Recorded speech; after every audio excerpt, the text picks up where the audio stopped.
తెలుగుదేశం కార్యకర్తల గురించి మాట్లాడదలుచుకున్నాను. వాళ్ళు కార్యకర్తలు కాదు. చంద్రబాబు నాయుడు గారు నా బిడ్డలతో సమానం. వాళ్ళు మా బిడ్డలు.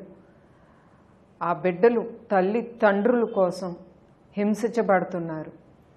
వాళ్ళు జైలుకి వెళ్ళారు, లేని కేసులు పెట్టారు, జైల్లో నిర్బంధించారు, తర్వాత లాఠీతో కొట్టించుకున్నారు. అది వాళ్ళు అవన్నీ పడ్డారంటే తల్లిదండ్రుల కోసం పడ్డారు. ఆ పార్టీ జెండా ఎప్పుడు పైన రెపరెపలాడాలని వాళ్ళ జీవితాలనే అడ్డం పెట్టారు. తర్వాత స్త్రీలు, ఆవిడ ఒక స్త్రీ అనేది కూడా మర్చిపోతున్నారు. ఇష్టం వచ్చిన లాగటం, పడేయటం, అది చెప్తుంది లీడర్షిప్ ఆఫ్ ద స్టేట్ ఎట్లా ఉందని. మా బిడ్డలు తెలుగుదేశం పార్టీకి వెన్నుపూసలా అంటారు.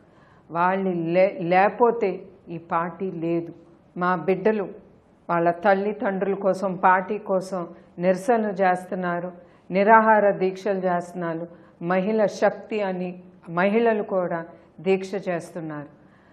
పోలీసులు ఎంత ఏమి చేయాలన్నా మా పిల్లలు బెదరరు. చంద్రబాబు నాయుడు గారు కుటుంబ పెద్ద, తెలుగుదేశానికి ఆయన పెద్ద.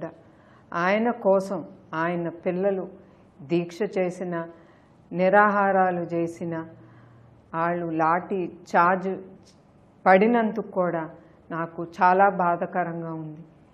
మీ అందరికీ పేరు పేరున మీ అందరికీ నా మనస్ఫూర్తి ధన్యవాదాలు.